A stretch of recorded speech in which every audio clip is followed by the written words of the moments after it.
নমস্কাৰ, আজি আমি আলোচনা কৰিম কাউণ্টিং নাম্বাৰ অফ ট্ৰাইংগলছ। টাইপ 1ত আমি তিনিটা ত্ৰিভুজ ল'লোঁ। প্ৰথমটো ট্ৰাইংগলৰ ক্ষেত্ৰত ভাৰ্টিকেলি দুটা ভাগ পালোঁ, দুয়োটাকে প্লাছ কৰিলোঁ, 1 + 2 = 3। দ্বিতীয়টোৰ ক্ষেত্ৰত আমি তিনিটা ভাগ পালোঁ, তিনিওটাকে আমি একেদৰে প্লাছ কৰিলোঁ, পালোঁ 6।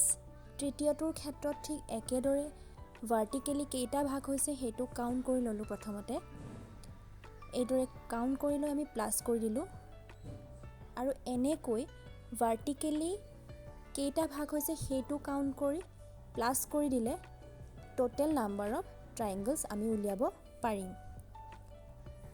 এই ত্ৰিভুজটোৰ ক্ষেত্ৰত আমি পালোঁ 36। তাৰপিছত হৈছে টাইপ 2। টাইপ 2ত আমি ভাৰ্টিকেলি দুটা ভাগ পালোঁ প্ৰথমতে, তাৰপাছত প্লাছ কৰি দিলোঁ। এতিয়া আমি হৰাইজণ্টেল লাইন হিচাপ কৰিম। 1 2 2 পালোঁ, 2টো ইনটু কৰিলোঁ, টোটেল 6। এইটো ত্ৰিভুজৰ ক্ষেত্ৰত আমি ভাৰ্টিকেলি তিনিটা ভাগ কৰি ল'লোঁ, তাৰপাছত হৰাইজণ্টেল লাইনকেইটা আমি কাউণ্ট কৰিলোঁ। এইদৰে কাউণ্ট কৰি আমি পালোঁ 1 2 3।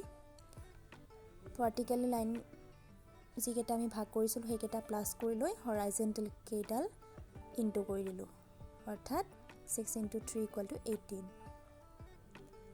টাইপ 3ত আমি প্ৰথমটো ত্ৰিভুজৰ ক্ষেত্ৰত একেবাৰে শেষত থকা বেছ কেইটা তাৰ আৰু ওপৰত থকা বেছ কেইটা আমি বেলেগ বেলেগকৈ প্লাছ কৰিম।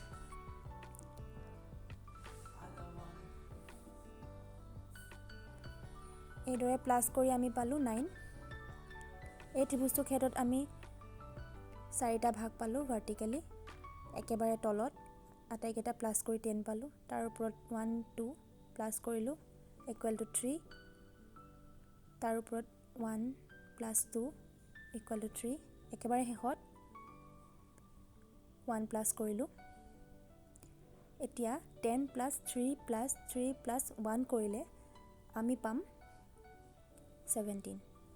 এইদৰে বিভিন্ন ধৰণে আমি নাম্বাৰ অফ ট্ৰাইংগলছ উলিয়াব পাৰোঁ।